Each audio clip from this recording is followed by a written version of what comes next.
There's a deer standing in the stand of popple right now, somewhere north of here, and by every rule that ought to be dead.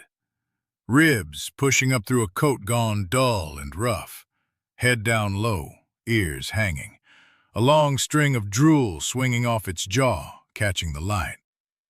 And it's walking, slow, a circle, stepping over nothing, looking at nothing. A healthy whitetail would have caught your wind a quarter-mile back and blown out of there before you ever laid eyes on it. This one? This one doesn't know you're standing there. Doesn't know anything anymore. Something's gone wrong inside its head, folding the soft part of the brain down into something dry and full of holes, and there is no cure for it. No shot you can give it. No coming back. They call it chronic wasting disease. Hunters just call it the zombie deer, and it's in more than 30 states now, jumping fence lines, turning up in one herd, then the next, then the next. Now, here's the thing. Every fellow with a camera and a scary voice has stood in front of that staggering deer and used it to sell you something else. They flash it up on the screen, get your stomach turning, and then, then they pivot. They say, but that deer's not the real danger. Let me tell you about 6 old diseases from 100 years back. And off they go, away from the deer. Because the deer scares them too, and they'd rather talk about something with a tidy ending. I'm not going to do that to you. I'm going to walk you right up to that deer and stand there with you. Because this one, this staggering, drooling thing everybody runs from, this is the one that earns the fear. And I'll tell you why before we're through. It's got to do with the one thing that kills near every other sickness a deer can carry home to your table. The one defense your grandmother had. The one thing that never fails. Except here. So come on, sit down. Let the fire get going. I'm going to show you what this thing actually is, in plain words, not doctor words. How to spot it in a deer that's still on its feet and in one that's down in your hands. And the one thing that makes it different from every killer these woods ever carried. That last part I'm going to hold on to till the end, because once you understand it, you won't look at your smokehouse the same way again. Stay with me. It's worth the time. I'm Elias Mercer, 5th generation on this ridge. My grandfather Amos raised me after my folks were gone, and before he passed, he sat me down and made me copy every last thing he knew into a leather journal. How to keep meat, how to read an animal, how to stay alive up here without a store within 40 miles. This is me keeping that promise, handing it back. And before we get going, reach up and hit that subscribe. Not for me, neighbor. For the next old skill we drag back up into the daylight around here. Because there's a stack of 'em, and you're gonna want every one. All right, come here. Let's start with what this thing even is, because it ain't like anything you've been taught to watch for. Number 1, what's actually eating that deer? Now, when your granddad warned you about bad meat, he was warning you about life. A germ. A worm, a little living thing that gets in the meat and gets in you and makes you sick. That's how he understood it, and for most everything, he was right. Bacteria, parasites, living things you can kill. This is not that. What's eating that deer's brain isn't alive. Not the way you and me think of alive. It's a protein, a little scrap of the wrong shape. See, your body's full of proteins, folded up just so, doing their job. And every now and again, one folds up wrong, crooked. And this crooked one, here's the part that ought to sit you up straight. It doesn't just sit there. It reaches over and folds the good ones next to it into the same wrong shape. And those fold the next ones. And on, one turning the next, spreading slow through the brain, year after year, till the whole thing's gone soft and full of holes like a sponge left out in the rain. They call these things prions. Prions. And I want you to understand what that means, because it's the whole story. You cannot kill a shape. There's nothing in there to kill. It's not alive to start with. It's just wrong. And wrong doesn't die. Hold that thought. We'll come back to it. And when we do, it's gonna land hard. Now that deer, it took on this thing maybe a year and a half, 2 years back. And it walked around looking fine that whole time. Eating, running, breeding, passing it along the whole while, and nobody the wiser. That's the ugly patience of it. By the time you see it in the animal, that deer's been sick and spreading for a long, long time. So this week, do one thing. Just start looking. Next time you're out, don't only look at the rack and the shoulders and whether he's a shooter. Look at how he moves, because that's where this shows up first, and I'm going to show you exactly what to watch for. That's next. Number 2. The tells in a deer still on its feet. A sick deer tells on itself, neighbor, if you know how to read it. And the men who hunted these woods their whole lives and never got fooled, they read it without even thinking.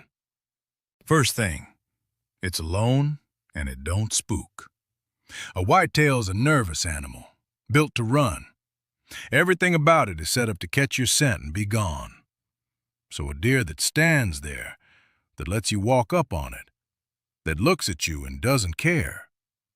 Now that's not a tame deer, and it's not a lucky day. Something's off in its head. That's the first tell, and it's the biggest one. Then the body. The word's right there in the name. Wasting. This deer's thin in a way that a hard winter don't explain. Ribs and hips standing out. Spine you can count. Coat gone rough and dull, patchy, standing the wrong way. It's eaten, you'll see it eat, but the weight's just pouring off it anyhow, because the thing in its brain is telling the body all wrong. And the head. Head hangs low, ears droop down. Drooling, a lot, ropes of it, because it's lost the sense to swallow right. Drinking more than a deer ought to. Walking in circles, stumbling, head to one side. Just not right. You'll know it. Once you've seen it, you can't unknow it. Here's where a careless man botches it.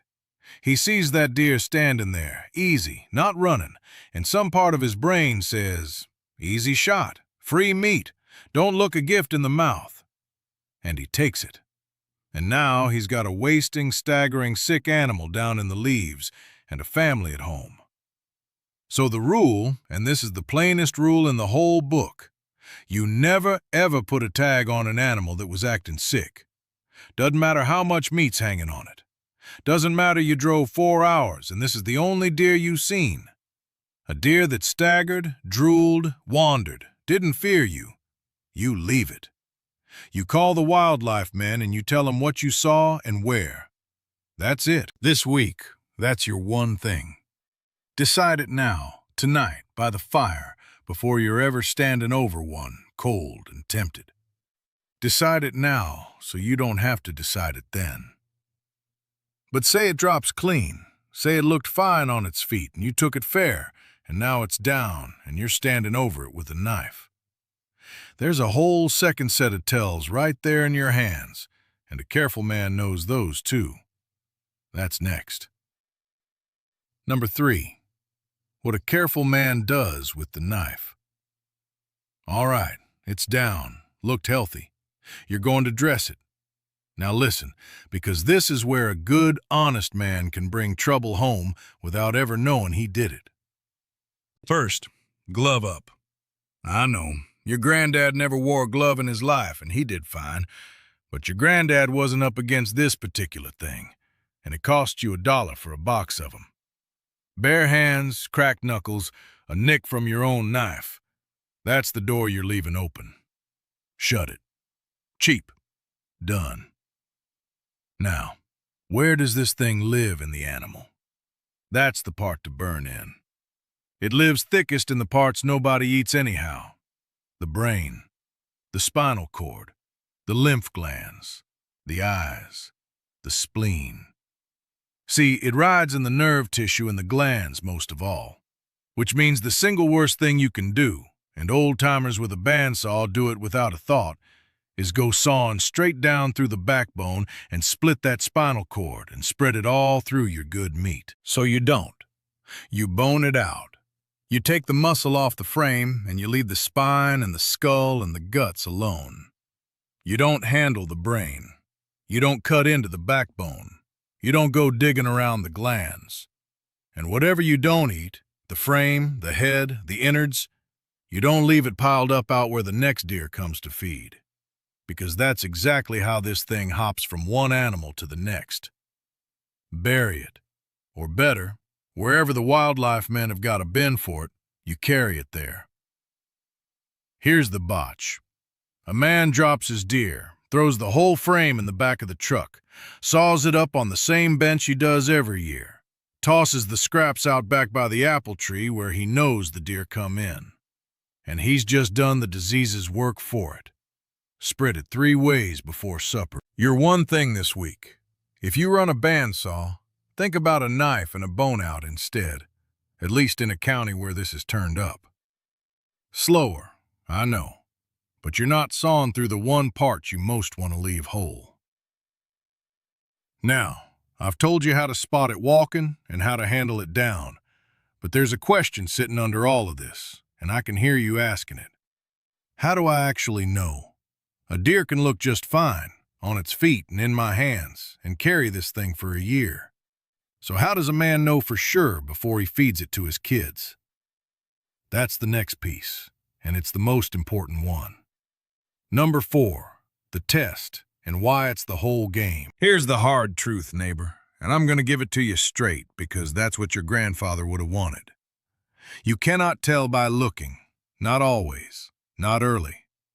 A deer can carry this thing a year and a half looking like the finest buck in the woods, fat, fast, clean coat, and it's already full of it. So the eye's not enough, not for this one. For every other sickness these woods carry, a careful man could trust his eyes and his hands and his fire. Not this one.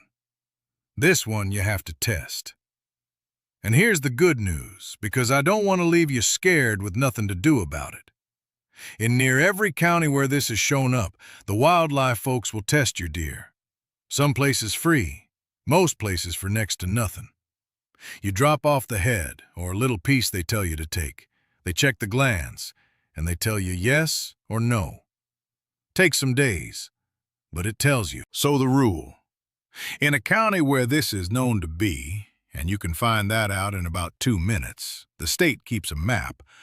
You get your deer tested before your family eats it, and you wait for the answer before you eat. I know that's hard. Deer's hanging, everybody's hungry, the answer's a week out. You wait anyway. And if it comes back positive, you do not eat it. Not a bite.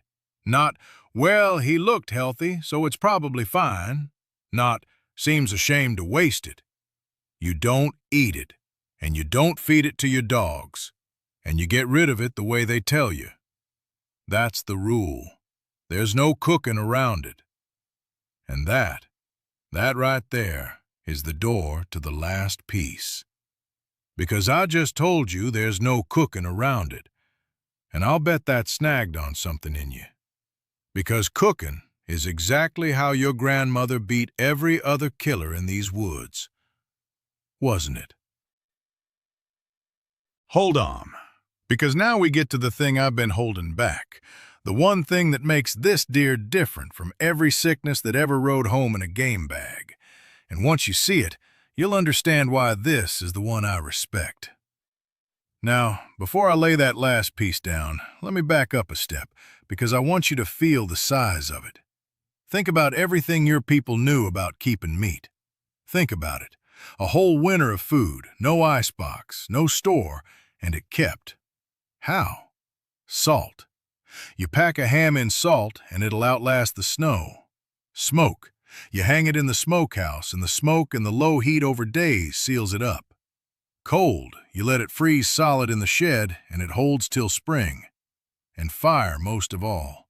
You cook it hot, all the way through, and whatever was riding in it dies right there in the pan. That's the whole frontier, neighbor. That's how men lived up here. Salt, smoke, cold, and fire. 4 walls. And behind those 4 walls they were safe from near everything the woods could put in the meat. The worm in the bear, fire kills it. The fever in the venison, fire kills it. All of it. Cook it through and you're safe as a church pew. Every last one of those old killers bows down to a hot fire. Every one but this. Number 5. The one thing salt, smoke, and fire can't kill. Remember what I told you back at the start? That this thing eating the deer's brain isn't alive? It's a shape, a protein folded wrong. There's nothing in there breathing. Nothing you can starve, nothing you can burn the life out of because it hasn't got any. Now think about what that means. Fire kills a worm because a worm is alive, and heat cooks the life out of it. Salt kills a germ because it dries the life out of it. Cold stops a bug because it's alive and it freezes. Every wall your grandmother built, salt, smoke, cold, fire, every one of them works by killing something that's alive. This thing is not alive, so there is nothing to kill. You can cook that meat till it's gray to the very center, till it's tough as boot leather and the prion's still in there. You can freeze it solid all winter long, 3 months of hard freeze, and come spring, it's still in there, unbothered. You can pack it in salt, hang it in the smokehouse a month of Sundays, cure it flawless, every rule your granny ever taught you, done perfect, and every bit of that wrong-shaped protein is still sitting in there, waiting, exactly as it was. Salt can't touch it. Smoke can't touch it. Cold can't touch it. And fire, the one that never failed, the one thing that beats every other killer in these woods, fire can't touch it either. The temperatures a man would need are past anything a kitchen or a smokehouse ever sees. You'd sooner ruin the meat and the pan and the stove than harm this thing. That's why it's the one I respect. Not because it's the flashiest. Because it's the only one that walks straight through the 4 walls the frontier was built on, like they were smoke. Now, and I want to be square with you here, because I won't sell you fear I can't back. There's not been a proven case yet of a person taking this thing from a deer. That's the honest truth, and I'll say it plain. The doctors watch it close, and so far, it stayed in the deer and the elk. But here's why the careful men don't shrug at that. This thing spreads a little wider every year, into more states, more herds. And it's cousin to sicknesses that did make the jump to people, over in the cattle years back. So when the health folks say don't eat a positive animal, they're not being soft. They're saying, if we're ever wrong about this staying in the deer, you can't undo it, and your fire won't save you. And a careful man doesn't bet his family on, probably. That's the whole thing, neighbor. That's why the deer everybody runs from is the one I stopped and stood with. Not because it's killing hunters by the score, it isn't. Because it's the one sickness in these woods your kitchen cannot beat, and it's getting closer, not further. That earns respect. That earns a rule. So let's lay it out plain. Everything we've got, quick. 1. It's not a germ and not a worm. It's a protein folded wrong, and wrong doesn't die. 2. On its feet, the deer tells on itself, alone, unafraid, thin, rough-coated, drooling, staggering, walking circles. You see that? You leave it, and you call it in. 3. Down in your hands, glove up, bone it out. Leave the brain and the backbone and the glands alone. and don't dump the scraps where deer feed. 4. You can't trust your eyes on this one. In a county where it's known, you test the deer and you wait for the answer. And if it's positive, you don't eat it. Not a bite. And 5, the big one, the one to carve in. Salt, smoke, cold, and fire beat every other killer these woods ever carried. They do not beat this. There's no cooking your way out.